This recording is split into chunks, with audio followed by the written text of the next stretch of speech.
तो welcome students, आज की क्लास में हम लोग सॉलिड स्टेट में एनसीईआरटी क्वेश्चंस आपको कराने जा रहे हैं। आज की क्लास छोटी बनाऊंगा मैं। कई बार क्लासेस बहुत बड़ी बनती है, आपको कई बार इतना समय नहीं मिलता क्लासेस प्रॉपर देखने का। तो आज की क्लास का एजेंडा मैंने कम रखा हुआ है। लास्ट क्लास में जो मैंने आपको सिखाया है क्रिस्टलाइन सॉलिड के प्रकार, जिसमें आपने देखा है metallic solid, ionic solid, network solid and molecular solid, उन पे बस एनसीईआरटी क्वेश्चन आपको करवाने हैं। अगली क्लास थोड़ी सी बड़ी बनेगी बिकॉज उसमें टास्क ज्यादा है समझने के लिए। तो इन छोटी क्लासेस का फायदा उठाया करो, एक ही चीज पे फोकस करना है। आप अपने घर में ये लिख के लगा दो, बैकलॉग इकट्ठा नहीं करना मैंने इस साल। लास्ट ईयर जो गलतियां आप लोगों से हुई है, आपका बैकलॉग बहुत इकट्ठा होता चला गया जिसको आप रिकवर नहीं कर पाए। जितनी वीडियोस हम वीक में डालेंगे उसको आपने साथ साथ देख के ही खत्म करना है, सेम डे वीडियो देख के खत्म करना है। आपको बता दिया गया है कि 3 बजे डलेंगी video, Monday, Tuesday, Wednesday and Thursday, 4 दिन वीडियो डलेंगी, 3 बजे डलेंगी। आपको चाहिए कि उसी दिन वीडियो देख के आप खत्म करो। आज की क्लास में एनसीईआरटी क्वेश्चंस आएंगे। ये सारे एनसीईआरटी क्वेश्चन आपको एनसीईआरटी रजिस्टर में उतारने हैं। रेड पेन से क्वेश्चन लिखना है, ब्लू पेन से आंसर लिखना है, खुला खुला काम करना है। ये आपके कानों में गूंजना चाहिए। और जो रजिस्टर आपने बना लिया है उसको रिवाइज करना भी शुरू करो। इस संडे को हम आपका ऑब्जेक्टिव टेस्ट लेंगे, सब्जेक्टिव टेस्ट लेंगे, जैसे कि न्यू पैटर्न मैंने आपको दे दिया है। और इस फ्राइडे या सैटरडे को आपका डेमो सब्जेक्टिव टेस्ट भी रखेंगे ताकि आपको सिस्टम यूज करना आ जाए। उसकी जानकारी के लिए हमारा चैनल सब्सक्राइब कर लें, बेल बटन दबा दें, कुछ ना करें। यूट्यूब से हम बाहर आ चुके हैं। अब यूट्यूब पे कोई रेगुलर वीडियोस नहीं डलेंगी। यूट्यूब पे मे बी जो जूम की जो हम रिकॉर्डिंग होती है जो हमारे, वो डाल सकते हैं। टेस्ट के जो सॉल्यूशंस होते हैं उनको डाल सकते हैं, लेकिन जो हमारी रेगुलर वीडियोस हैं अब वो यूट्यूब पे नहीं आया करेंगी, तो ध्यान लगाओ। आज की क्लास में एनसीईआरटी क्वेश्चन शुरू करने से पहले मैं एक बार आपको रिवीजन करवाना चाहता हूं। आप पेज नंबर 34 अपने सामने रख लो, मेरे नोट्स निकाल लो, पेज नंबर 34 अपने सामने रखो। शुरू करते हैं। पेज 34 पे पहला आ रहा है मॉलिक्यूलर सॉलिड। मैं आपको ये टेबल रिवाइज करवा रहा हूं, एक रिवीजन हो जाएगी ना लास्ट क्लास की आपकी, और आपके कुछ डाउट्स हो क्लियर हो जाएंगे। मॉलिक्यूलर सॉलिड में इन्होंने लिखा हुआ है कि कंस्टिट्यूएंट पार्टिकल, इसका मतलब है मॉलिक्यूलर सॉलिड में कौन क्लोजली पैक करते हैं। तो मॉलिक्यूलर सॉलिड में मॉलिक्यूल्स क्लोजली पैक करते हैं। आपको पता है मॉलिक्यूलर सॉलिड आगे 3 प्रकार के हैं, जैसे इन्होंने वहां लिखा भी हुआ है। Non polar molecular solid, polar molecular solid, hydrogen bonding बनाने वाले मॉलिक्यूलर सॉलिड। ध्यान से सुनो, नॉन पोलर मॉलिक्यूलर सॉलिड में एग्जांपल जो इन्होंने दिया हुआ है वो है लेट्स सपोज I2। तो मेरी बच्चों ध्यान से बात सुनो, अगर आप आयोडीन सॉलिड के घर में घुसोगे तो आप क्या देखोगे कि आयोडीन के molecules are closely packed. Molecules क्या होते हैं, अगर 2 या उससे ज्यादा एटम एक साथ चिपके हो तो उसे मॉलिक्यूल बोलते हैं। और इनके बीच में जो अट्रैक्शन होती है, आपको बताया गया था कि या तो इसे वंडरवॉल बोल सकते हो या अच्छा वर्ड रहेगा डिस्पर्जन फोर्स ऑफ अट्रैक्शन। इन्होंने देखो वहां लिखा भी हुआ है डिस्पर्जन और लंदन फोर्सेस। एनसीईआरटी 2 नाम देती है, मैं आपको रिकमेंड करूंगा वंडरवॉल ना बोल के आप डिस्पर्जन बोलना शुरू करो। एक्चुअली वंडरवॉल के अंदर बहुत सारे फोर्सेस आते हैं, dispersion, dipole dipole, dipole induced dipole, instantaneous induced dipole, ऐसे बहुत सारी वैरायटी है। वंडरवॉल एक जनरल कैटेगरी है। वंडरवॉल लिखना गलत नहीं है, आपके नंबर नहीं कटेंगे, लेकिन एक होता है ना परफेक्ट एनसीईआरटी लैंग्वेज। तो एनसीईआरटी कहती है नॉन पोलर एटम या मॉलिक्यूल के बीच में अट्रैक्शन होती है डिस्पर्जन फोर्स। पोलर जो मॉलिक्यूल है उसमें आपका एग्जांपल जो एनसीईआरटी दे रही है वो है HCl। आपको पता है HCl एक पोलर मॉलिक्यूल है क्योंकि इसके अंदर डाइपोल है, एक ही डाइपोल है तो कट नहीं सकता। ये भी डाइपोल है, ये भी डाइपोल है, और इनके बीच की अट्रैक्शन क्या कहलाएगी, डाइपोल डाइपोल अट्रैक्शन। तो जो पोलर मॉलिक्यूल होते हैं इनके अंदर डाइपोल डाइपोल अट्रैक्शन नाम का अट्रैक्टिव फोर्स होता है। और तीसरे आ रहे हैं हाइड्रोजन बॉन्डेड मॉलिक्यूलर सॉलिड, और इसमें एनसीईआरटी ने एग्जांपल दिया हुआ है आइस का। आपको पता है आइस के अंदर मॉलिक्यूल्स, पानी के मॉलिक्यूल्स आर क्लोजली पैक्ड। आपको पता है पानी में हाइड्रोजन बॉन्डिंग बन सकती है क्योंकि ऑक्सीजन है और साथ में हाइड्रोजन लगा हुआ है। इनके बीच में जो अट्रैक्शन होगी दैट इज हाइड्रोजन बॉन्डिंग। जो बात बच्चों मैं आपको समझाना चाहता हूं, जो मैं कह रहा हूं कि मैं ये टेबल पे आपको पूरा डिस्कशन दे रहा हूं, लास्ट क्लास में बस ऊपर ऊपर से पढ़ा दिया था।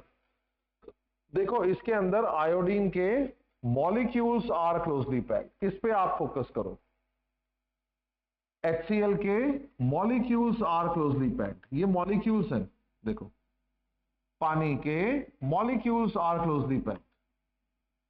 और जिस चीज को मैं, जो जूम में मैंने लाइव क्लास ली है आपकी लाइव इंटरेक्शन क्लासेस, उसमें मैंने बताया था आपको कि ये जो हाइड्रोजन बॉन्डिंग है, ये जो डाइपोल डाइपोल है, ये जो वंडरवॉल है, ये क्या है? ये नॉन बॉन्डेड एटम्स के बीच की अट्रैक्शन है। आयोडीन में दो आई के एटम है, उनके बीच में कोवलेंट बॉन्ड है, लेकिन इस आयोडीन में और इस आयोडीन में कोई बॉन्ड नहीं है, इसे कहते हैं नॉन बॉन्डेड एटम। ये क्लोरीन और ये हाइड्रोजन, इनके बीच में कोई बॉन्ड नहीं है, ये कहलाते हैं नॉन बॉन्डेड एटम। इस ऑक्सीजन में और इस हाइड्रोजन में कोई बॉन्ड नहीं है, इन्हें कहते हैं नॉन बॉन्डेड एटम। जो नॉन बॉन्डेड एटम्स होते हैं, जिनके बीच में कोवलेंट बॉन्ड नहीं होता, जिनके बीच में आयनिक बॉन्ड नहीं होता, उनके बीच में जो वीक अट्रैक्शन बनती है उसका नाम है dipole dipole, van der Waals, जिसे डिस्पर्जन कह रहे हैं आज जब आपको अपग्रेड कर रहे हैं, एंड हाइड्रोजन बॉन्डिंग। इन सब में से जो सबसे स्ट्रॉन्ग अट्रैक्शन है वो बेसिकली हाइड्रोजन बॉन्डिंग है, फिर डाइपोल डाइपोल है, और फिर वैन डर वाल है। तो पहला पॉइंट क्या आपको क्लियर है? मेरे साथ पढ़ोगे। नॉन पोलर मॉलिक्यूलर सॉलिड में मॉलिक्यूल्स आर क्लोजली पैक्ड, मैं इसकी बात कर रहा हूं, यहां ध्यान लगाओ। Molecules are closely packed. Attractive force कौन सा है? Dispersion force of attraction. NCERT कहती है लंदन फोर्स ऑफ अट्रैक्शन भी कह सकते हैं। इसके एग्जांपल है आर्गन, क्योंकि एटम, मैंने कहा था सारे एटम नॉन पोलर है। CCl4 इसलिए नॉन पोलर है क्योंकि 4 वेक्टर कटते हैं, रिजल्टेंट 0 आता है। हाइड्रोजन, आयोडीन नॉन पोलर है क्योंकि इनके अंदर डाइपोल बन ही नहीं सकता। CO2 नॉन पोलर है क्योंकि CO2 में 2 वेक्टर है, कल भी मैंने सिखाया था जूम की क्लास में। CO2 में 2 वेक्टर हैं, एक दूसरे के अपोजिट है, वो कट जाते हैं, रिजल्टेंट डाइपोल मूवमेंट 0 आती है। ये एग्जाम्पल हो गए। अब क्योंकि देखो डिस्पर्जन फोर्स हमारी केमिस्ट्री का वीकेस्ट फोर्स है, प्लीज अंडरस्टैंड दिस, ये सबसे कमजोर फोर्स ऑफ अट्रैक्शन है, इसलिए इस प्रकार के सॉलिड जो है वो सॉफ्ट होंगे। इंसुलेटर क्यों कह रखा है इंसुलेटर होंगे? क्योंकि आपको मैंने ट्रेनिंग दी है, मैंने आपसे कहा था बिजली पास करने के लिए या तो फ्री इलेक्ट्रॉन चाहिए या फ्री आयंस चाहिए, और यहां पे मुफ्त में कुछ भी नहीं है। ना तो यहां पे कोई आयन दिखेगा आपको, कोई प्लस चार्ज नहीं है, कोई माइनस चार्ज नहीं है, कोई आयन ही नहीं है इसके अंदर, और इलेक्ट्रॉन आपको दिख नहीं रहे। फ्री इलेक्ट्रॉन केवल मेटल में होते हैं, या ग्रेफाइट में एक स्पेशल केस आया कि पाई बॉन्ड टूट के फ्री हो गए, वो कोई इतना आम एग्जाम्पल नहीं है। तो फ्री इलेक्ट्रॉन नहीं है, कोई आयन नहीं है, इसलिए इनमें बिजली पास होने वाली नहीं है। तो लिखा हुआ है कि ना तो इनमें बिजली पास होगी, सॉफ्ट है, और मेल्टिंग पॉइंट बहुत ही कम है। ऑब्वियसली बात है मेल्टिंग पॉइंट कम होना, बिकॉज जो सॉफ्ट होंगे ऑब्वियसली उनका मेल्टिंग पॉइंट कम होगा ही होगा। देखो बच्चों, मैंने आपको पहले भी सिखाया था, hardness, melting point, boiling point, enthalpy of fusion, ये सब डिपेंड करती है ऑन द अट्रैक्टिव फोर्सेस। अगर दो लोगों में प्यार है, उनको अलग करना मुश्किल है। मेल्टिंग का मतलब होता है जो पार्टिकल क्लोजली पैक्ड है उनको दूर करना। उन पार्टिकल्स में अगर अट्रैक्शन है तो दूर करना मुश्किल हो जाएगा। लेकिन हमें समझना है कि dispersion force of attraction is the weakest force of attraction in whole chemistry, इसीलिए इनका मेल्टिंग पॉइंट बहुत कम है, ये सॉफ्ट है। अगला आ रहा है पोलर। पोलर के अंदर भी मॉलिक्यूल्स आर क्लोजली पैक्ड, आप देख सकते हो दीज आर मॉलिक्यूल्स, इनमें भी मॉलिक्यूल्स आर क्लोजली पैक्ड, और लिखा हुआ है इनमें अट्रैक्टिव फोर्स कौन सा होता है? Dipole dipole attraction, clear. और क्या लिखा हुआ है? ये भी सॉफ्ट है, होना ही है, क्योंकि डाइपोल डाइपोल कोई महान फोर्स थोड़ी है, ये भी वीक है, ये भी सॉफ्ट है। और इंसुलेटर, क्योंकि आप देख लो ना तो कोई इसके अंदर आयन है या ना फ्री इलेक्ट्रॉन है। कुछ गरीब बच्चे, इंकिल इंकिल वाले JSR के गरीब बच्चे, मैं कई बार एग्जांपल देता हूं, ये गरीब बच्चा क्या है? जैसे एक लंगर की लाइन लगी हुई है, एक लंगर की लाइन लगी हुई है, उस लंगर की लाइन को चीरता हुआ एक छोटा सा बच्चा आता है, नंगू पंगू, नाक बहरी है, गंदे कपड़े पहने हुए हैं, सब लोग लाइन में लगे हुए हैं, वो अचानक लाइन के बीच में से आके कहता है इंकिल इंकिल। ये गरीब बच्चे हैं हमारे JSR के, जो बात समझने को तैयार नहीं होते, जो कम पढ़ते हैं, बस इंकिल इंकिल करते रहते हैं। वो मुझे पूछते हैं सर ये देखो ये तो चार्ज है, ये आयनी कंपाउंड है। अबे नहीं है बे, चल। आयन क्या होता है यार? अगर एटम इलेक्ट्रॉन अपना खो बैठे, ये तो पार्शियल चार्ज है थोड़ा। कोई हाइड्रोजन ने इलेक्ट्रॉन नहीं गवाया, कोई क्लोरीन ने इलेक्ट्रॉन नहीं पाया, केवल एक झटका दिया है, उसको बस इशारा किया है। Ability of the element to attract shared pair of electron toward itself. कितने बेसिक क्लियर करूं बताओ, थोड़ा पढ़ो। ये आयन ना है, गरीब बच्चे बोले बच्चे, ये आयन नहीं है, ये पार्शियल चार्ज है। तो ना तो यहां आयन है और ना ही यहां पे आपको नजर आएंगे कोई फ्री इलेक्ट्रॉन, क्योंकि फ्री इलेक्ट्रॉन सिर्फ मेटल में ही लार्जली देखने को मिलेंगे आपको। बिजली पास तो यहां भी नहीं होनी चाहिए। और इनका मेल्टिंग पॉइंट भी कम है, होना ही था, होना ही था, क्योंकि डाइपोल डाइपोल भी बहुत वीक फोर्स है, होना ही था, ये तो ऑब्वियस है। Then we have the third one, पढ़ते रहे, तभी मैंने कहा था आज टेबल पे अच्छे से आपको नॉलेज दूंगा। हाइड्रोजन बॉन्डेड मॉलिक्यूलर सॉलिड, ऐसे मॉलिक्यूलर सॉलिड जिनमें मॉलिक्यूल्स के बीच में हाइड्रोजन बॉन्डिंग होती है। तो पहली बात, इसमें कौन क्लोजली पैक्ड है, ये सॉलिड किसकी क्लोज पैकिंग से बना है, मॉलिक्यूल। अट्रैक्शन का नाम हाइड्रोजन बॉन्डिंग, और ये लिखा हुआ है ये हार्ड है। क्यों लिखा हुआ है ये हार्ड है, क्योंकि इन सभी अट्रैक्टिव फोर्सेस में से ये तीनों गरीब फोर्स है, ये तीनों ही वीक फोर्सेस है, इन सब में से अच्छा सबसे स्ट्रॉन्ग फोर्स कौन सा है, वो बेसिकली हाइड्रोजन बॉन्डिंग है, इसीलिए ये हार्ड है। और आपने देखा है बर्फ हार्ड होती है, आपको पता है, मजबूत है। और इंसुलेटर, बिजली पास तो यहां भी नहीं होनी। अब वही हमारे गरीब बच्चे, नहीं सर पानी में तो बिजली पास हो जाती है, पानी की बात ही नहीं कर रहे, बात ही नहीं कर रहे हम तो। जिस पानी में बिजली पास होती है वो घर का टैप वाटर है, डिस्टिल वाटर में बिजली पास नहीं होती। गरीबों गरीबों भारत छोड़ो, डिस्टिल वाटर में बिजली पास नहीं होती। पानी इज ए इंसुलेटर। जो घर का पानी है वो मिनरल वाटर है, उसमें दिल्ली जल बोर्ड वालों ने आयंस डाले हैं, बिस्लेरी वाली बोतल में आयंस डाले गए हैं, पढ़ लो, लिखा हुआ है उसके अंदर सोडियम क्लोराइड डाला हुआ है। Pure water is a bad conductor of electricity. होश में आओ, जागो, इंसुलेटर है ये भी बर्फ, एंड इसका मेल्टिंग पॉइंट भी कम है।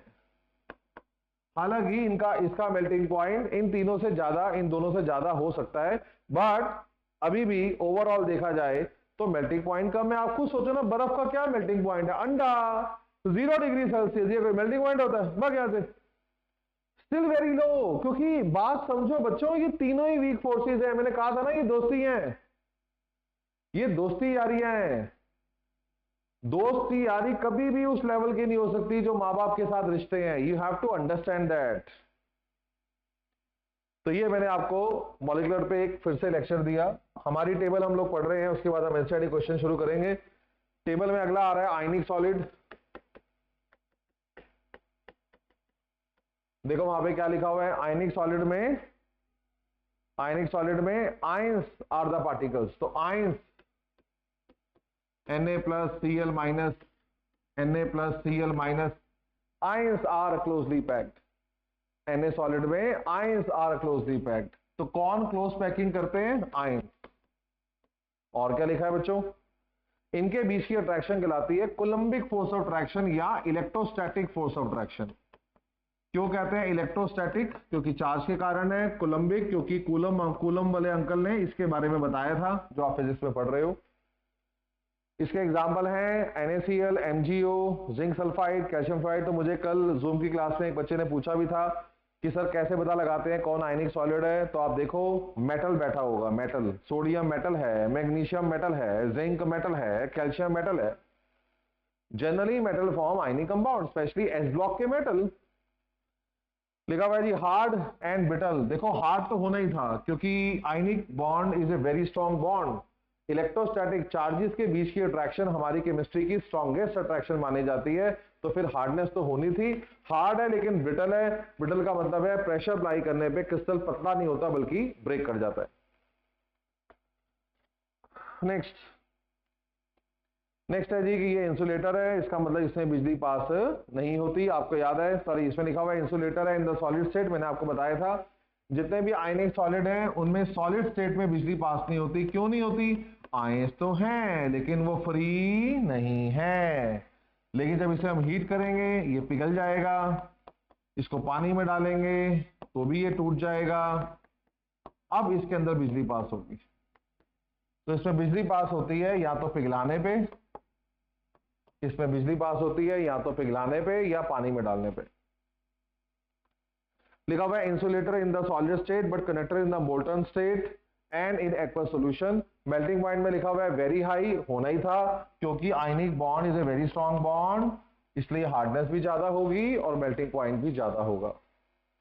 आप चाहो तो ये बातें आप आखिरी में खाली पेजेस है वहां पे नोट कर सकते हो, आपको हेल्प मिलेगी। यही मजा है, देखो ऑनलाइन क्लासेस में एक हल्का एडवांटेज ये होता है। ऑनलाइन क्लासेस के डिसएडवांटेजेस होते हैं, कई बार आप पास नहीं हो, आपको लगता है हम कम पूछ सकते हैं या, लेकिन ये हमारी जो क्लासेस है ऑनलाइन, इसका एक फायदा ये होता है हम स्लो पढ़ा सकते हैं। 3 की जगह 4 डाल देंगे वीडियो तो क्या हो जाएगा, एक वीडियो 2 घंटे की बना सकते हैं। तो थोड़ा सा इसमें एडवांटेज आता है, तभी मैं यहाँ पे बहुत डिटेल में पढ़ाता हूँ। जब मैं स्पेशली जब हम लोग ऑनलाइन क्लास लेते हैं तो और ज़्यादा स्लो पढ़ाते हैं ताकि आपको समझ में आना शुरू हो जाए। और ये रिवीजन बहुत प्यारी रिवीजन है और काफ़ी बच्चे इस बात को समझ पा रहे होंगे। मेटालिक सॉलिड, मेटालिक सॉलिड में आपको मैंने सोडियम एग्जांपल दिया था कि जब भी कोई मेटल अपना लैटिस बनाता है, अपना घर बनाता है, तो अपने आउटर शेल का इलेक्ट्रॉन निकाल कर बाहर फेंक देता है। इसीलिए एनसीईआरटी में लिखा हुआ है कि कौन क्लोजली पैक्ड है। NaCl के सोडियम के घर में जाओगे तो आपको कौन मिलेगा, देखो वहां लिखा हुआ है positive ion and sea of electrons. इन्हें सी इलेक्ट्रॉन क्यों कहते हैं, क्योंकि जिस प्रकार एक आइलैंड को समुंदर चारों तरफ से घेर के बैठा होता है, उसी प्रकार ये इलेक्ट्रॉन इस पॉजिटिव आयंस के आसपास बाहर सारे घिरे हुए होते हैं, इसलिए ये मॉडल दिया जाता है। अगर आप बुक्स में ये मॉडल देखोगे तो ऐसा मॉडल दिया जाता है, एक्चुअली दिखाया ऐसे जाता है। इसका मतलब ये नहीं इतने सारे इलेक्ट्रॉन है, इसका मतलब है कि इलेक्ट्रॉन ने इसको सराउंड किया हुआ है, वो कहीं भी हो सकता है। इस प्रकार से समझाते हैं कि सी ऑफ इलेक्ट्रॉन, तो एक आइलैंड को जैसे समुद्र ने घेरा होता है, ऐसे ही सोडियम पॉजिटिव आयंस को इलेक्ट्रॉन ने घेरा हुआ है, ऐसा कवि बोलना चाहता है। इनके बीच में जो अट्रैक्शन बन रही है, उस अट्रैक्शन का नाम क्या है, मेटालिक बॉन्ड। और बोलो बच्चों, इसके एग्जाम्पल है सारे मेटल, आपको बताइए iron, copper, silver, magnesium. Physical nature hard होते हैं लेकिन मेलिएबल और डक्टाइल होते हैं। हार्ड इसलिए है क्योंकि अभी भी ये अट्रैक्शन बहुत स्ट्रांग है। मेटालिक बॉन्ड अगर आप देखो तो इलेक्ट्रोस्टैटिक फोर्स ऑफ अट्रैक्शन ही तो है, ये इलेक्ट्रोस्टैटिक अट्रैक्शन ही तो है। आयनिक कंपाउंड में भी इलेक्ट्रोस्टैटिक अट्रैक्शन होती है, इनमें भी होती है, क्योंकि दोनों ही अट्रैक्शन का मेन कारण चार्ज है। इस पे प्लस चार्ज है, इस पे माइनस चार्ज है। तो जिस प्रकार की अट्रैक्शन NaCl में है, उसी प्रकार की अट्रैक्शन मेटल के लैटिस में भी होती है। उसे इलेक्ट्रोस्टैटिक या कोलम्बिक अट्रैक्शन आप कह सकते हो, कोई प्रॉब्लम नहीं है, और ये उतनी ही मजबूत भी है। फिर भी एक्सेप्शंस आते हैं, आपको पता है sodium can be cut with knife, क्योंकि सोडियम का मेटालिक बॉन्ड किसी कारण से वीक होता है, हम आपको आगे बताएंगे। लेकिन अगर हम 95% मेटल्स की बात करें तो 95% मेटल्स आर हार्ड। बाकी आप बचपन से पढ़ते आ रहे हो, मेटल की जो सबसे यूनिक प्रॉपर्टी है वो है मेलिएबल एंड डक्टाइल। इनको पीट पीट के शीटों में कन्वर्ट किया जा सकता है, इनको खींच खींच के तारों में कन्वर्ट किया जा सकता है, तो they are malleable and ductile. Next, conductor in the solid as well as in the molten state. देखो इसमें भी आप खुल के डिस्कशन कर लो। सोडियम के लैटिस में इलेक्ट्रॉन एटम से बाहर आया हुआ है। मैंने आपसे कहा था ये फ्री इलेक्ट्रॉन है, इसको सी इलेक्ट्रॉन भी कहते हैं, इसे मोबाइल इलेक्ट्रॉन भी कहते हैं। मैंने आपको परिभाषित भी किया था, कोई भी इलेक्ट्रॉन जो एटम से बाहर आ चुका है वो फ्री इलेक्ट्रॉन है। ये बिजली पास करने में आपकी हेल्प करने वाला है। ये सॉलिड है, अभी इस वक्त ये सॉलिड आपका लैटिस है, सोडियम आपका सॉलिड है ये। अगर आप इसको पिघला देते हो, पिघलाने पे कोई पिक्चर चेंज नहीं होगी, सिर्फ इनके बीच की दूरी बढ़ जाती है। जब हम पिघलाते हैं तो पार्टिकल्स और दूर हो जाते हैं, अभी भी इलेक्ट्रॉन फ्री है, वो पहले भी फ्री था, वो अभी भी फ्री है। तो even in the molten state it still have free electrons. इसीलिए बात समझ ले, इसीलिए सॉलिड स्टेट में भी मेटल में बिजली पास हो जाएगी और पिघलाने पे भी बिजली पास हो जाएगी। पानी में डालने का मतलब नहीं है। सॉलिड स्टेट में बिजली पास होती है, आपको पता है कॉपर की तारें बनती है, एल्यूमिनियम की तारें बनती हैं, और अगर आप इन्हें पिघला भी देते हो तो भी ये इलेक्ट्रॉन फ्री ही रहेंगे, बिजली पास अभी भी हो जाएगी। पूरा क्लियर समझा दिया। मेल्टिंग पॉइंट लिखा हुआ है फेयरली हाई, इसलिए मैं आपको दोबारा बोल रहा हूं 95% metals have got high melting point. इसलिए ये मत पूछना फिर से सवाल, जैसे आपको होता है सर मरकरी तो लिक्विड है, उसको पी ले, मरकरी पी जा फिर तू। बेटे एक्सेप्शन आती रहेगी मेरे बेटे, केमिस्ट्री में दूसरा नाम ही एक्सेप्शन है। नेटवर्क सॉलिड में बिजली पास नहीं होती, लेकिन ग्रेफाइट में बिजली पास होती है, तो एक्सेप्शन चलती रहेगी, उसकी चिंता मत करो। हाँ जी, अगला आ रहा है हमारा कोवलेंट सॉलिड और नेटवर्क सॉलिड। मैं हमेशा कहता हूं कोवलेंट सॉलिड भ्रम पैदा करने वाला शब्द है, असली बात है नेटवर्क। नेटवर्क सॉलिड में कौन क्लोजली पैक्ड है? एटम। मैं हमेशा कहता हूं नेटवर्क सॉलिड में आपका जो रोल मॉडल है वो है डायमंड,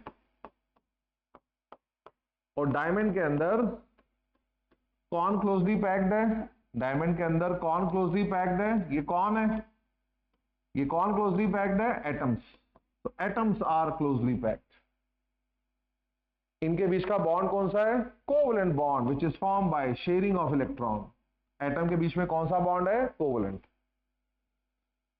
एग्जाम्पल है quartz, silicon carbide, diamond, aluminium nitride, graphite, सब सिखाया आपको। यूजुअली नॉर्मली, क्योंकि हमारा ये बॉन्ड बहुत स्ट्रांग होता है, नॉर्मली हार्ड होते हैं, विद सम एक्सेप्शन। उस एक्सेप्शन में आती है ग्रेफाइट। आपको बताया है कि ग्रेफाइट सॉफ्ट है, वहां लिखा भी हुआ है, ड्यू टू लेयर स्ट्रक्चर। इसके अलावा 95% नेटवर्क सॉलिड में बिजली पास नहीं होती। क्यों? क्योंकि ना तो यहां पे कोई आयन है और ना ही यहां पे कोई इलेक्ट्रॉन है। एक मिनट, ना यहां पे कोई आयन है और ना ही इसमें कोई इलेक्ट्रॉन है। आप देख सकते हो ये सारे न्यूट्रल एटम है और कार्बन के चारों इलेक्ट्रॉन बॉन्ड बनाने में खप गए, तो बिजली पास नहीं होगी। एक्सेप्शन बोलो ग्रेफाइट, क्योंकि ग्रेफाइट पे पाई बॉन्ड होता है, मैंने आपको सिखाया था। वो पाई बॉन्ड ब्रेक कर जाता है, देखें ग्रेफाइट में पाई बॉन्ड होता है, ये पाई बॉन्ड टूट जाता है और ये इलेक्ट्रॉन फ्री हो जाते हैं, आजाद। अब आप आजाद हो, ये आजाद हो गए electron. Now they can help in passing current, they can participate in conduction. Melting point लिखा हुआ है फेयरली हाई, समझा दिया मैंने आपको कि 99% 95% नेटवर्क सॉलिड के मेल्टिंग पॉइंट हाई ही होने वाले हैं। मेरे हर चीज की ना एक लिमिट होती है, आपको ना ये भी ट्रेनिंग लेनी है। आप में से बहुत से बच्चे 11 में पढ़े नहीं हो, we have to accept it. मैं आपको पढ़ाने में सारे बेसिक कवर करने में लगा हूं, लेकिन आपको अपने आप को एक टाइम देना होगा। आपको केवल ज्यादा पढ़ाई करनी होगी, आपको मुझसे इंटरेक्ट ज्यादा करना होगा। तभी पेरेंट्स आए थे, मैंने कहा था कि ऑफलाइन क्लासेस आपके लिए मस्त है। दिल्ली में लॉकडाउन लगा हुआ है, मुझे पूरा विश्वास है प्रभु बहुत दयालु है, प्रभु बहुत ज्यादा दयालु है। प्रभु हमारा पिता है, वो हमें दुखी नहीं देख सकता। हम बहुत जल्दी इससे बाहर आ जाएंगे, मुझे पूरा विश्वास है। मई फर्स्ट वीक सेकेंड वीक तक आते आते everything will be nearly normal. आप देखना प्रॉब्लम क्या है, with so much of media, so much of things, हमारा दिमाग नेगेटिव हो रहा है। उसको बंद कर दो TV, live in your own world. आप आराम से भजन सुनो, कीर्तन सुनो, म्यूजिक सुनो, बी पॉजिटिव। अपने आप को आप पॉजिटिव रखो। अगर हम नेगेटिव सोचते हैं, नेगेटिविटी अट्रैक्ट होती है। हम पॉजिटिव सोचेंगे, पॉजिटिविटी अट्रैक्ट होगी। आप देखना प्रभु बहुत दयालु है। ये हमेशा हर बार समझना है कि गुरु बैठा है। एक मूवी में वो सलमान खान कहता है टाइगर अभी जिंदा है, तो प्रभु भी तो अभी जिंदा है।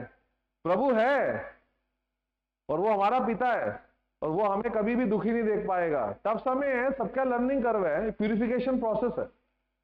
कभी कभी प्यूरिफिकेशन के लिए आप देखते हो डंडे मारने पड़ते हैं कपड़े पे। ये डंडे पड़ रहे हैं सिर्फ हमारे अपने कपड़ों पे, ताकि हमारी जो सोल है वो प्यूरिफाई हो। ये प्यूरिफिकेशन का प्रोसेस है। कोरोना वायरस पेंडेमिक एरा ये कुछ और नहीं है, it's a process of purification.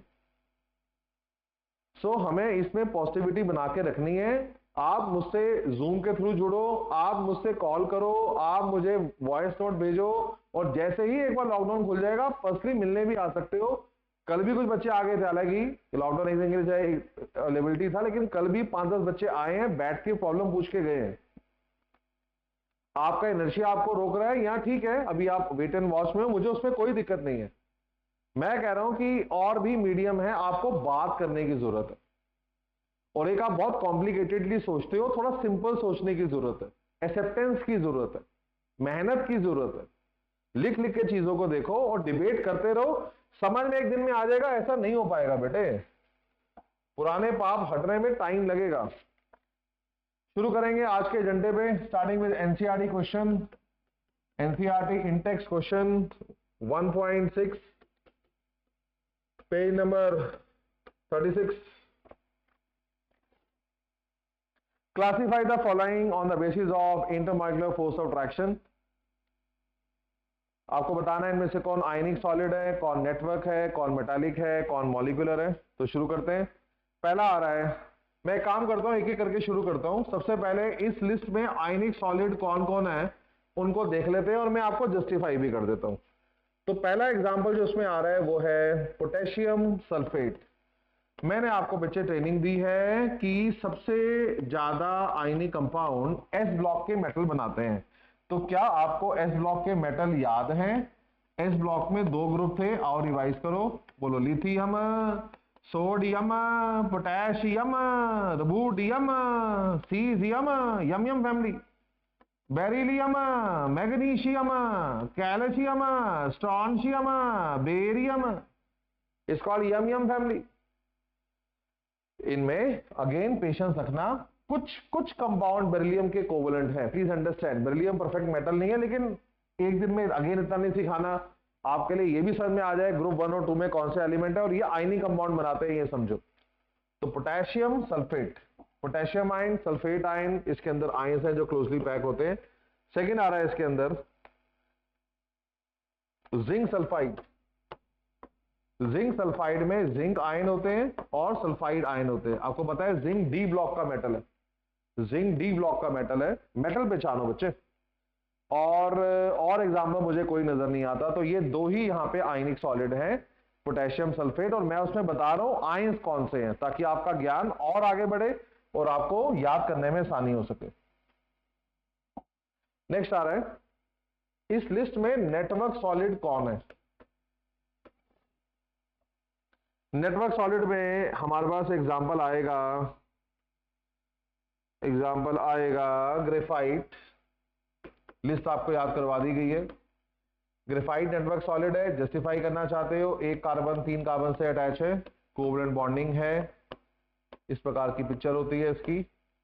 आपको पता है डायमंड और ग्रेफाइट दोनों ही नेटवर्क के एग्जांपल हैं। इसके अलावा मैंने आपसे कहा था सिलिकॉन कार्बाइड, कार्बोरेंडम भी कहते हैं, one of the hardest substance है। इसका भी स्ट्रक्चर जो है इस प्रकार से नेटवर्क जैसा ही होता है, इनका स्ट्रक्चर भी नेटवर्क जैसा ही फॉर्म होता है।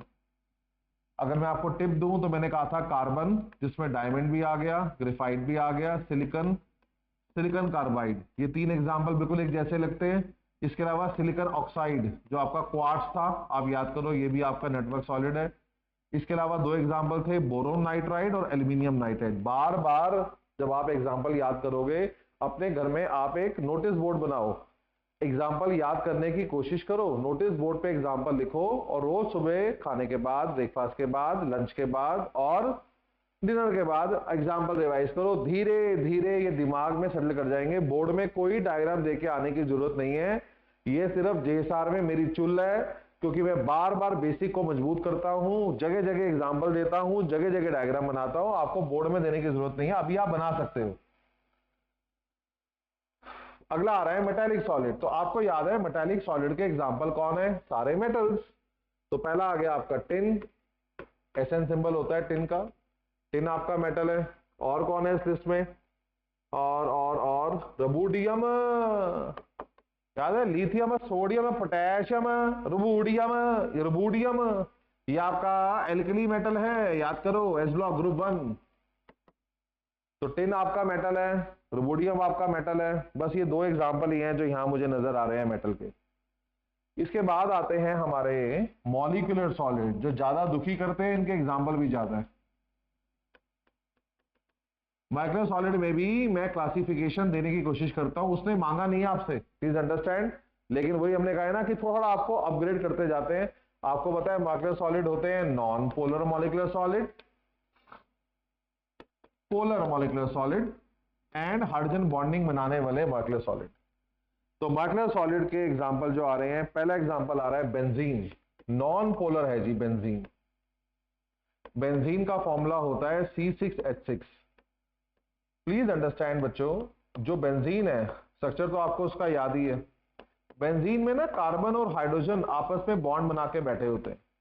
ये चीज मैं आपसे कहता हूं कि एक इंस्टीट्यूट, स्पेशली मुझ जैसे खपती टीचर क्या कर सकते हैं, कोई भी किताब आप उठा लो, ABC, दिनेश, कंपेनियन, MTG जो मैंने भी आपको लगवाई थी, कोई किताब कभी भी नहीं बताएगी क्यों। मैं काफी हद तक कोशिश करता हूं, सब चीजें तो मैं भी नहीं कर सकता, मैं कोई ब्रह्मा जी तो पैदा हुआ नहीं, लेकिन आप देख रहे हो एफर्ट क्या है मेरी एफर्ट ये है कि मैं थोड़ा कोशिश जरूर करता हूं एग्जांपल समझाने की। आप देखो ये बेंजीन है, और बेंजीन में कार्बन और हाइड्रोजन की इलेक्ट्रोनेगेटिविटी लगभग सेम होती है, इसलिए ये bond is as good as non polar bond. मेरी बात समझना, आप मेरे पीछे मत पड़ जाना। कार्बन और हाइड्रोजन दोनों की इलेक्ट्रोनेगेटिविटी लगभग सेम है, इसलिए 90% हाइड्रोकार्बन्स, अगर कंपाउंड में सिर्फ कार्बन और हाइड्रोजन हो, एक्सेप्शन आती रहेगी, छोड़ दे उसको। 90% हाइड्रोकार्बन्स आर, बोलो, 90% हाइड्रोजन और कार्बन के कंपाउंड जिनमें कोई और एलिमेंट ना हो आर नॉन पोलर, क्योंकि कार्बन हाइड्रोजन की नेगेटिविटी लगभग सेम मानी जाती है। तो बेंजीन एग्जांपल हो गया, और आर्गन। जो दूसरा एग्जांपल है इस नॉन पोलर में वो आर्गन है। आर्गन कौन है? आर्गन एटम है, और मैंने आपसे कहा था all atoms are non polar, क्योंकि एटम्स के अंदर न्यूक्लियस के चारों तरफ हमेशा इलेक्ट्रॉन भागते रहते हैं। तो इसके दो एग्जांपल हो गए, बेंजीन एंड आर्गन। अब हम बात करते हैं पोलर मॉलिक्यूलर सॉलिड की। तो इनमें जो पोलर मॉलिक्यूलर सॉलिड हैं वो कोई भी नहीं है, इसमें कोई भी एग्जांपल पोलर मॉलिक्यूलर सॉलिड का नहीं है। अगला आ रहा है हाइड्रोजन बॉन्डेड मॉलिक्यूलर सॉलिड। इनमें एग्जांपल बैठेगा यूरिया। हो सकता है यूरिया का फॉर्मूला आपको ना आता हो, यूरिया का फॉर्मूला होता है NH2CO NH2। क्या बच्चों आप देख सकते हो कि N के साथ H लगा हुआ है, याद आया? आप देख सकते हो N के साथ H लगा हुआ है, और आपको पता है अगर N के साथ H लगा हो तो हाइड्रोजन बॉन्डिंग हो सकती है। So urea is going to form hydrogen bonding. और क्या एग्जांपल है इसके अंदर? और एग्जांपल है इसके अंदर अमोनिया। क्या आपको अमोनिया का फॉर्मूला आता है? अमोनिया का फॉर्मूला होता है NH3, और आपको पता है इसमें भी N के साथ H लगा हुआ है, इसका मतलब ये भी हाइड्रोजन बॉन्डिंग बना लेगा। एंड थर्ड एग्जांपल इसके अंदर आ रहा है वो है वाटर। आपको पता है वाटर भी, वाटर का मतलब आइस से लिया जा रहा है, ऑब्वियसली आइस भी मॉलिक्यूलर सॉलिड है, और आपको पता है इसमें भी ऑक्सीजन के साथ हाइड्रोजन लगा हुआ है, इसका मतलब ये भी हाइड्रोजन बॉन्डिंग बना सकता है। तो ये एग्जांपल है इसमें of molecular solid. Please understand, उसने आपको नहीं कहा कि आप पोलर, नॉन पोलर और हाइड्रोजन बॉन्डिंग वालों को सेपरेट करो, लेकिन मैं आपको ज्ञान देने आया हूं। देखो मैंने इनको सेपरेट करके आपको समझाया है, और मैं फोकस कर रहा हूं कि आप देखो कि ये हाइड्रोजन बॉन्डिंग बनाने वाले केसेस है। मॉलिक्यूलर सॉलिड याद करने में समय लगता है, अपने आप को समय दो, ठंडा रहो, बार बार रिवाइज करो, जो अभी याद हो जाए उसे लपेट लो, जो याद नहीं होता उसको बार बार रिवाइज करो, डिबेट करो, धीरे धीरे एग्जाम्पल सेटल डाउन होते हैं, एकदम एग्जाम्पल याद नहीं होते। अगला एनसीईआरटी क्वेश्चन, मेरी बुकलेट का page number 37 and Intex question 1.7 पढ़े। वो कहता है एक सॉलिड है, वो हार्ड है, देखो प्रॉपर्टी देखो, इट इज हार्ड। स्टॉप। आपको याद है हार्ड कौन कौन था? नेटवर्क सॉलिड हार्ड है, आयनिक सॉलिड भी हार्ड होते हैं, और मेटालिक सॉलिड भी फेयरली हार्ड होते हैं। तो ये तीनों में से कोई भी हो सकता है, अभी सिर्फ एक लाइन पड़ी है हार्ड। आगे लिखा हुआ है insulator in solid as well as in molten state. Insulator कह रहा है बिजली पास नहीं हो रही, ना तो सॉलिड स्टेट में बिजली पास हो रही है। प्लीज अंडरस्टैंड, सॉलिड स्टेट में मेटल में बिजली पास हो जाती है, सॉलिड स्टेट में मेटल में बिजली पास हो जाती है। हमारे को जो सब्सटेंस दिया हुआ है उसमें सॉलिड स्टेट में बिजली पास नहीं हो रही, इसका मतलब इट इज नॉट मेटल, इसका मतलब ये मेटल नहीं है। तो हमने कहा था ये सब्सटेंस हार्ड है। कभी भी हार्ड मॉलिक्यूलर सॉलिड नहीं होते, सिवाय आपको याद है हाइड्रोजन बॉन्डिंग का, but that's a very exceptional case. तो जनरली नेटवर्क सॉलिड हार्ड होते हैं, आयनिक सॉलिड हार्ड होते हैं, और मेटालिक सॉलिड हार्ड होते हैं। अब मैंने आपको बताया क्योंकि हमारा ये सब्सटेंस में सॉलिड स्टेट में बिजली पास नहीं हो रही, इसका मतलब हमारा ये सब्सटेंस मेटल नहीं हो सकता। और आगे लिखा हुआ है मेल्टन मोल्टन स्टेट में भी बिजली पास नहीं होती। आपको पता है जो आपके आयनिक सॉलिड होते हैं उनमें मोल्टन स्टेट में बिजली पास होती है। अगर हमारे कंपाउंड में मोल्टन स्टेट में भी बिजली पास नहीं हो रही, इसका मतलब ये हो गया कि ये आयनिक भी नहीं है। तो फर्स्ट लाइन थी कि सब्सटेंस हार्ड है। मैंने कहा नॉर्मली हार्ड होते हैं नेटवर्क सॉलिड, आयनिक सॉलिड, मेटालिक सॉलिड। इसका मतलब कहीं तीनों में से एक चांस बन रहा है। उसके बाद लिखा हुआ है कि बिजली पास नहीं हो रही। बिजली पास नहीं होती सॉलिड स्टेट में, सॉलिड स्टेट में बिजली पास नहीं होती in case of network solid. अगर वो मेटल होता तो सॉलिड स्टेट में बिजली पास करता, इसका मतलब ये मेटालिक सॉलिड नहीं है। पिघलाकर भी बिजली पास नहीं हो रही, इसका मतलब ये हो गया कि ये आयनिक सॉलिड भी नहीं है। और क्या लिखा हुआ है, इसका मेल्टिंग पॉइंट एक्सेप्शनली हाई है, melting point is very very high. और आपको पता है फिर एक ही चॉइस अभी बची और वो कौन है, नेटवर्क। एग्जाम में ये सब देकर नहीं आना, मैं टीचर हूं, मैं खप्ती हूं। आपने इसीलिए यहाँ पे जेएसआर में फीस जमा कराई है कि आपको ढंग से समझाया जा सके। और मैं आपको दावे से कहता हूं JSR is the only institute जहां पे ऑनलाइन ऑफलाइन में कोई फर्क नहीं है। बहुत जान जान लगा के मैं पढ़ा रहा हूं, कोई मन बेमन से नहीं पढ़ा रहा, खुशी से पढ़ा रहा हूं। अब देखो एक एक बात आपको एक्सप्लेन कर रहा हूं। बोर्ड में इतना लिख के नहीं आना, बोर्ड में क्या लिख कर आना है पहले वो आंसर लिख लो। सवाल था what type of solid it is, आपको सिर्फ इतना लिख, पहले आंसर लिखो। लिखो इट इज नेटवर्क सॉलिड, बस खत्म। It is network solid, it is network solid. ये सब आपके अंडरस्टैंडिंग के लिए। मैं फिर रिपीट कर रहा हूं, अगर मेटल होता तो सॉलिड स्टेट में बिजली पास करता, अगर आयनिक सॉलिड होता तो पिघलाने के बाद बिजली पास करता। ना ये पिघलाने पे बिजली पास कर रहा है और ना ही ये सॉलिड से बिजली पास कर रहा है, इसका मतलब ना ये आयनिक है ना ये मेटालिक है। कुछ बच्चे कहते हैं सर आपने वहां पे लिखवाया था कि मॉलिक्यूलर सॉलिड में हाइड्रोजन बॉन्डिंग वाले हार्ड होते हैं। हाँ जी गुरुजी, वहां ये भी लिखवाया है कि मेल्टिंग पॉइंट कम है। और नीचे लास्ट लाइन पढ़ लो, उसमें लिखा हुआ है एक्सट्रीमली हाई मेल्टिंग पॉइंट, इसका मतलब वो मॉलिक्यूलर सॉलिड तो हो ही नहीं सकता, बात ही खत्म। Then we have next question इसी पेज पे, इंटेक्स क्वेश्चन 1.8 पढ़े। Ionic solid conduct electricity in the molten state but not in the solid state. कहीं पर समझा दिया। आयनिक सॉलिड में आयंस होते हैं। मैंने हमेशा आपको सिखाया है कि बिजली पास करने का क्राइटेरिया क्या है, या तो फ्री इलेक्ट्रॉन होने चाहिए या फ्री आयंस होने चाहिए। और आप देख सकते हो ना इसमें ना इनमें फ्री इलेक्ट्रॉन है, इनमें कोई फ्री इलेक्ट्रॉन नहीं है। आयन सॉलिड स्टेट में क्लोजली पैक्ड होते हैं, दे can not move freely. Solid state में आयंस टाइटली पैक्ड होते हैं। जब इसको हम लोग पानी में डालते हैं या हम इसको पिघला देते हैं तो आयंस एक दूसरे से अलग हो जाते हैं और फ्री हो जाते हैं और बिजली पास करने में हेल्प करते हैं। तो क्वेश्चन था आयनिक सॉलिड में मोल्टन स्टेट में तो बिजली पास होती है, सॉलिड स्टेट में क्यों नहीं होती। जवाब लिखा है इन molten state ions are free to move but in solid state ions are packed closely hence cannot conduct electricity as they cannot move। बस खत्म। इसी पेज पे नीचे क्वेश्चन आ रहा है इंटेक्स क्वेश्चन 1.9। बहुत मजा आता है रिश्ता बना के, एनसीईआरटी का जन्नत है जिंदगी में। कहते हैं ना कई बार आप पीछे मुड़ के देखोगे कि आपने एक सही फैसला क्या लिया था, ये सबसे सही फैसला। आप प्लीज मेरे कहने पे आप मुझे अपना एक गाइड समझ के मेरे कहने पे आप कुएं में छलांग मार दो, कुएं में आपको ब्रह्म ज्ञान मिलने वाला है। आप बात को समझो, आप अपना तर्क वितर्क मत लगाओ, आप अपनी खोपड़ी मत चलाओ।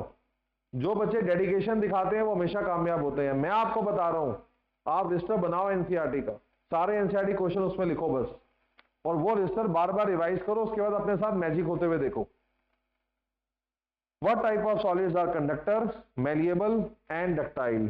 तो मेरा मानना है कि malleable and ductile is a very important word, क्योंकि बचपन से आपने एक ही बंदे के लिए ये वर्ड सुना है और वो है मेटल। तो क्वेश्चन था what type of solids are malleable, ductile and conductor। Answer है metallic solid। लाइक एग्जांपल दे दो, लाइक एग्जांपल कॉपर, बस कुछ नहीं, एग्जांपल दिया अच्छा लगता है। Next we have page number 38, NCERT question आ रहा है, एक बार क्वेश्चन पढ़ो।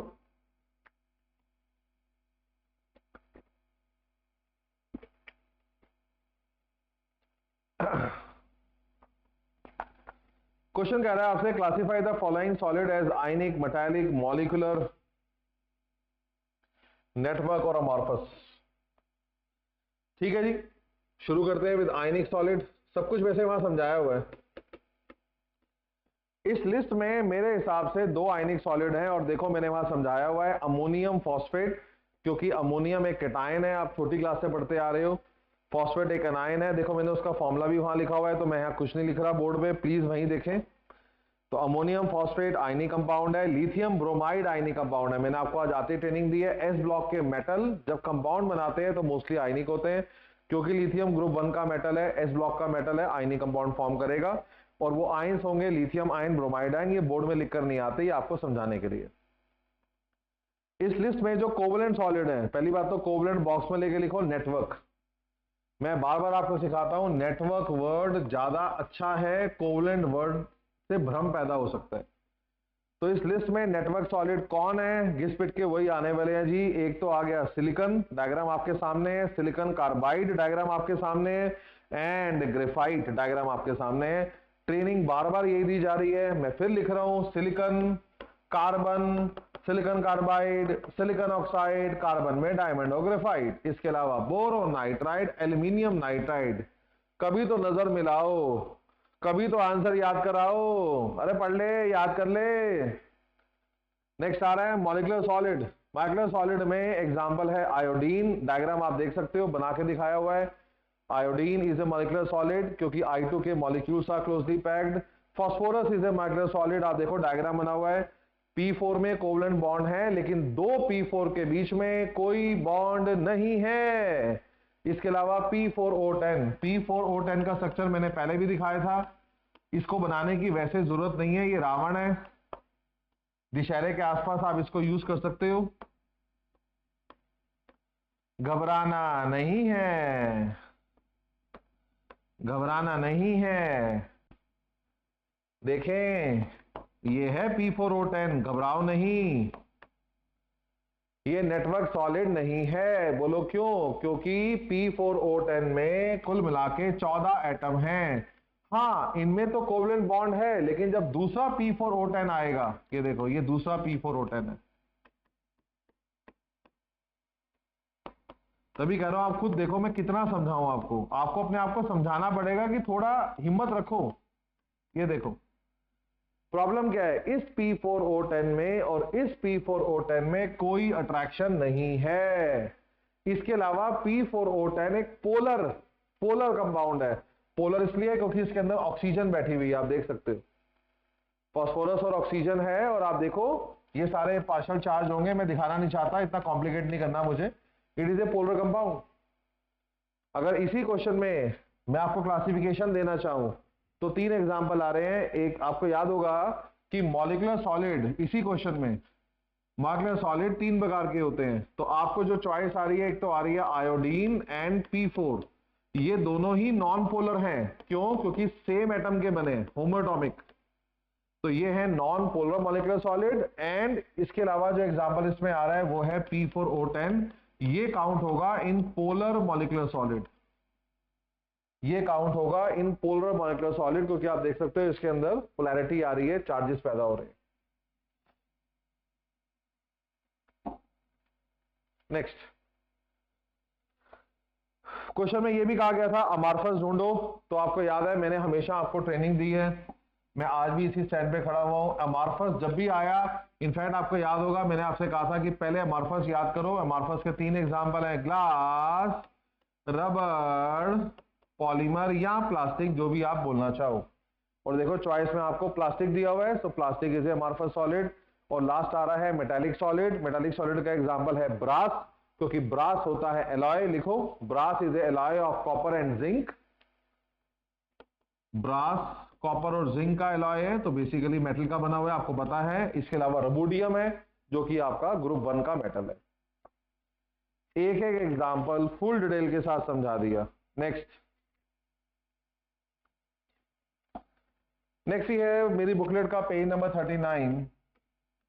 पढ़े क्वेश्चन। क्वेश्चन के 2 पार्ट है। पहला पार्ट है stability of crystal is reflected in the magnitude of its melting point. Stop. वो कहता है किसी क्रिस्टल की कितनी स्टेबिलिटी है उसके मेल्टिंग पॉइंट को देखकर पता लगाया जा सकता है। बिल्कुल सही बात है जी। जिसका मेल्टिंग पॉइंट ज्यादा होगा मतलब उसका क्रिस्टल मतलब लैटिस मतलब वो सब्सटेंस स्टेबल है। मैं आपको एक सिंपल सी बात पूछता हूं, आराम से सोचो। बर्फ को आप बाहर निकालो, बर्फ सॉलिड है ना, ठीक है, फ्रिज से बाहर निकालो और आप क्या देखते हो 5 मिनट के अंदर वो पिघली हुई है। अब आप मुझे बताओ उसको पिघलाने के लिए आपने क्या किया? कुछ भी नहीं। नमक बाहर रखा हुआ है, क्या वो पिघल रहा है अपने आप? नहीं। क्यों?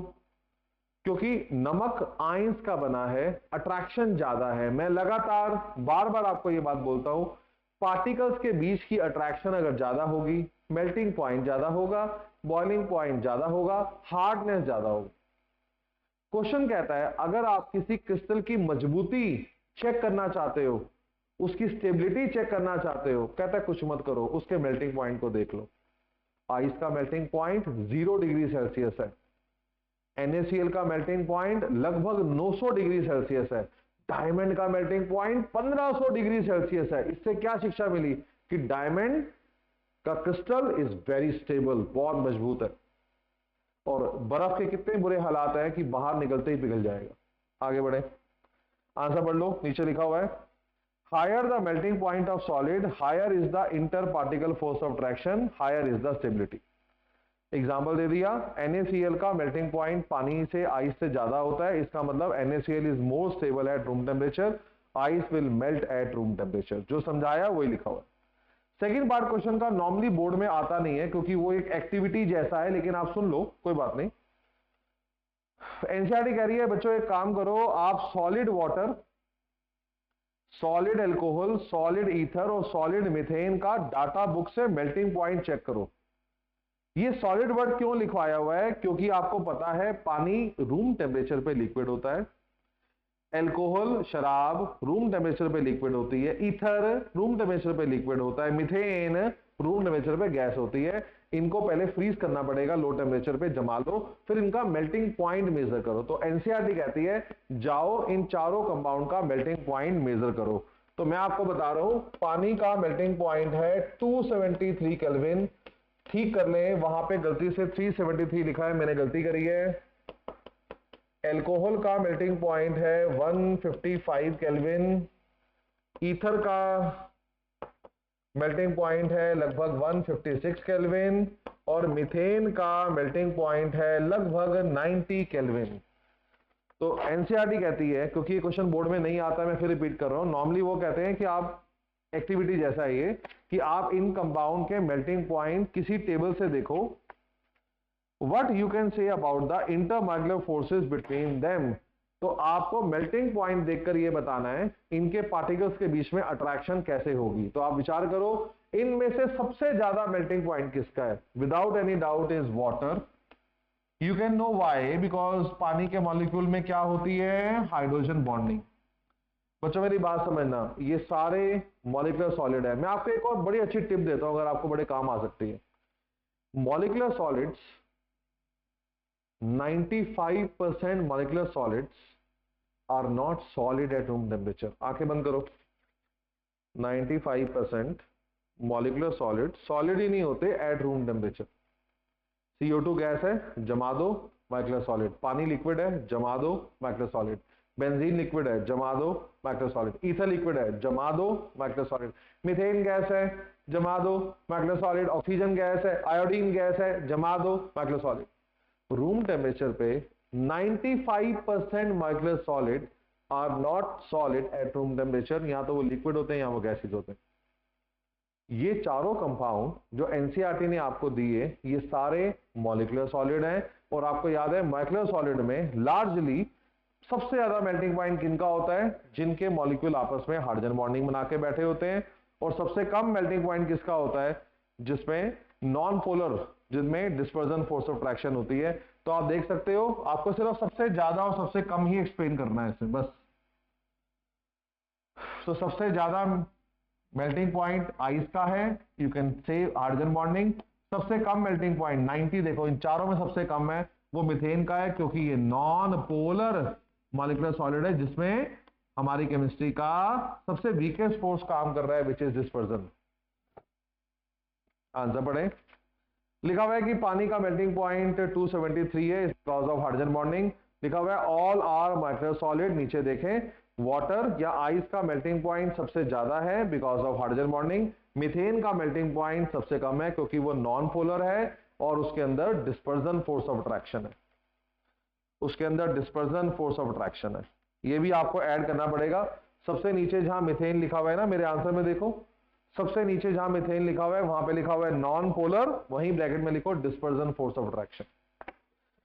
तो सबसे ज्यादा मेल्टिंग पॉइंट आइस का है ड्यू टू हाइड्रोजन बॉन्डिंग, और सबसे कम मेल्टिंग पॉइंट मीथेन का है क्योंकि वो नॉन पोलर है और उसमें अट्रैक्टिव फोर्स कौन सा होता है, डिस्पर्जन फोर्स ऑफ अट्रैक्शन। इतना लिख के आना। सवाल, क्या सर हमें मेल्टिंग पॉइंट याद करने हैं? नहीं, आपको मेल्टिंग पॉइंट याद नहीं करने हैं, बोर्ड में देकर भी नहीं आने, आपने सिर्फ बता के आना है कि सबसे ज्यादा मेल्टिंग पॉइंट आइस का होता है, सबसे कम मेल्टिंग पॉइंट मीथेन का होता है।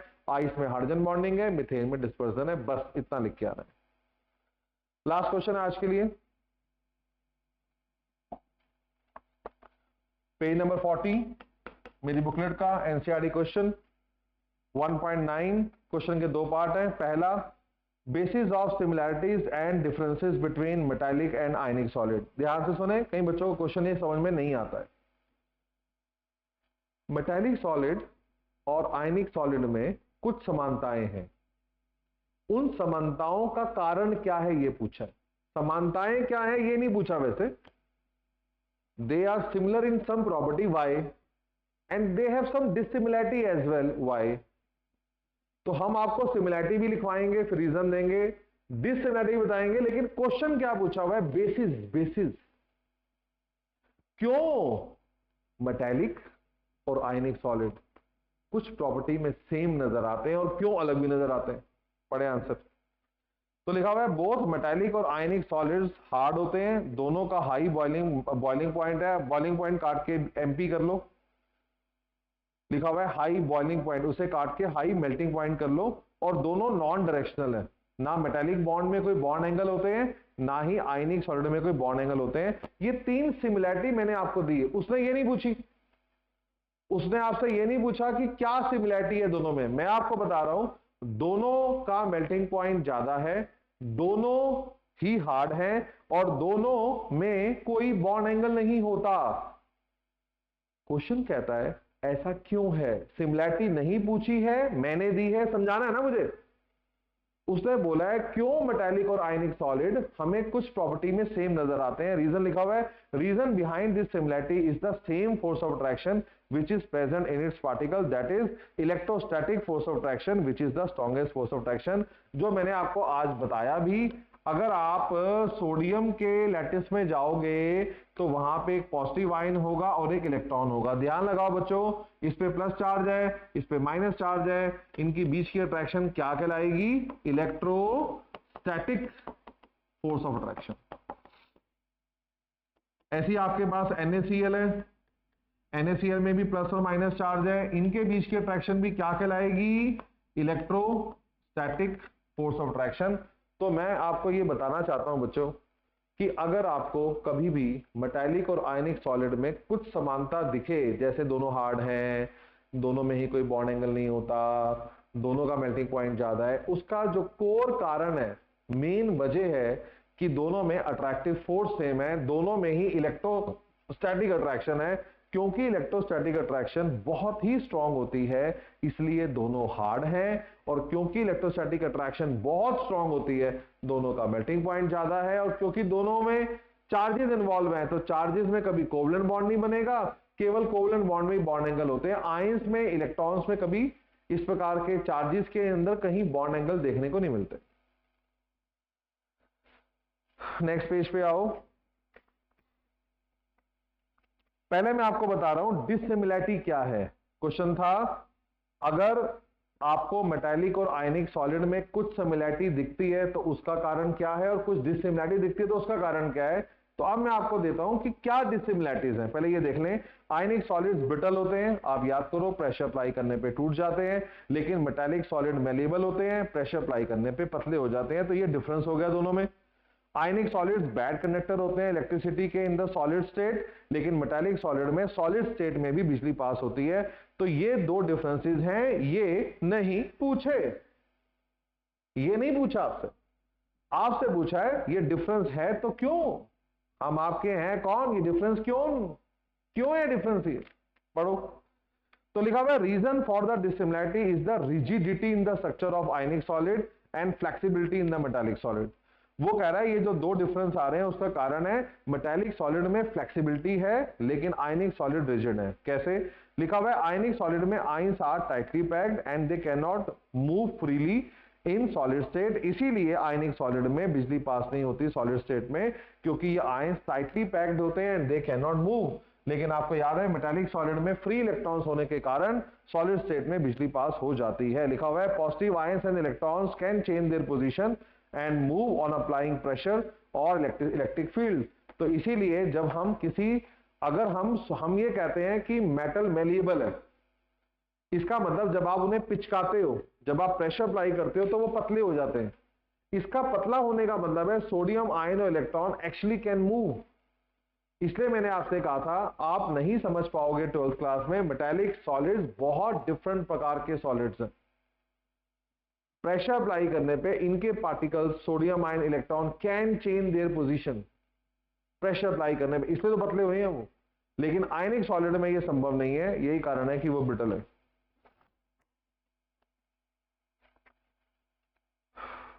और मुझे पता है अभी जूम की क्लास में ये प्रॉब्लम आने वाली है, सबने कहना है सर वंस मोर, एक बार दोबारा हो जाए। तो मैं फिर आखिरी बार बता रहा हूं आपको, जो आपके मेटालिक सॉलिड है उनमें अगर आप प्रेशर अप्लाई करते हो वो पिचक जाते, आयनी में पिचकते नहीं है। क्या कारण है, क्योंकि मेटालिक सॉलिड्स के अंदर sodium ions and electrons have flexibility, electron free हैं, सोडियम आयन भी अपनी जगह से मूव कर सकते हैं प्रेशर अप्लाई करने पे, इसलिए वो पतले हो गए। लेकिन आयनिक सॉलिड्स के अंदर ये पॉसिबल नहीं है। लास्ट क्वेश्चन है जी आज के लिए, उसी क्वेश्चन का बी पार्ट। क्वेश्चन दोबारा पढ़ें, पेज नंबर 40 पे आ जाएं। Why ionic solids are hard and brittle, hard क्यों है, क्योंकि ionic force of attraction is the strongest force of attraction. Brittle क्यों है, what is the meaning of brittle, pressure apply करने पे पतले नहीं होते, lose weight now ask me how. Sodium कह रहा है, सोडियम कह रहा है अगर वजन घटाना है मेरे पास आओ, मैं प्रेशर अप्लाई करूंगा तुम पतले हो जाओगे। लेकिन ये कभी पतला नहीं होगा, सर कटा सकते हैं लेकिन सर झुका सकते नहीं, ये जेन्युइन सॉलिड है। प्रेशर अप्लाई करने पे जितना प्रेशर सह सकते हैं सह लेंगे, but ions can not change their position, इसीलिए एक समय के बाद लैटिस में क्रैक आ जाता है और वो टूट जाता है। दोबारा पढ़ें, आंसर पढ़ें, पेज नंबर 41 पे आंसर दिया हुआ है। Ionic solids are hard due to presence of very strong electrostatic force of attraction which bind ions tightly in the lattice। तो आयनिक सॉलिड हार्ड है क्योंकि पार्टिकल्स जो हैं, जो आयंस हैं, उनके बीच में इलेक्ट्रोस्टैटिक फोर्स ऑफ अट्रैक्शन है जो कि बहुत स्ट्रॉन्ग है। इसके अलावा ये ब्रिटल हैं क्योंकि प्रेशर अप्लाई करने पे इनमें जो पार्टिकल्स हैं they are not able to change their position. देखो क्या लिखा हुआ है, they are brittle because due to close packing particles can not change the position on applying pressure. इसीलिए जब तक प्रेशर सह पाएंगे सह लेंगे, नहीं सह पाएंगे टूट जाएंगे। आंसर नोट करो, टफ क्वेश्चन था, थोड़ा बड़ा क्वेश्चन था, 2 तो 3 बार पढ़ो। मैं आपको ये बता सकता हूं, चाहे ये मैं हूं, कोई भी एक्सपीरियंस टीचर आपको ये बोलेगा, जब आप हमसे प्रॉब्लम पूछते हो एक बार सर्च जरूर करो। कुछ क्वेश्चन समय के साथ याद होंगे, उसको एक्सेप्ट करो। कुछ क्वेश्चन आपको बार बार रिवाइज करने होंगे, तभी रजिस्टर बनवाया एनसीईआरटी का कि जो क्वेश्चन आपको लगता है कि यार ये एक बार में दिमाग में सेट नहीं हुआ, आपको बार बार पढ़ना पड़ेगा, हिंदी में अपने आप को समझाना पड़ेगा कि कैसे मुझे बोर्ड में इसका आंसर लिख के आना है। इतना काफी आज के लिए, प्रॉब्लम पूछते रहो। तो मंडे, ट्यूसडे, वेडनेसडे और थर्सडे 4 दिन 3 बजे क्लासेस चलेंगी। लाइव क्लासेस का टाइम अभी फिक्स नहीं है, मैंने आपसे 1 हफ्ते की मोहलत मांगी है। अगले मंडे तक मैं ये टाइम फिक्स कर दूंगा। मेरे घर में भी मैं सिस्टम इंस्टॉल करवा रहा हूँ जूम का, एक बार वहां लग जाएगा तो फिर मैं निश्चिंत हो जाऊंगा कि हाँ मैं कहीं से भी आपकी लाइव क्लास ले सकता हूँ। आज के इतना काफी है, प्रॉब्लम पूछते रहो, मेहनत करते रहो। Okay bye.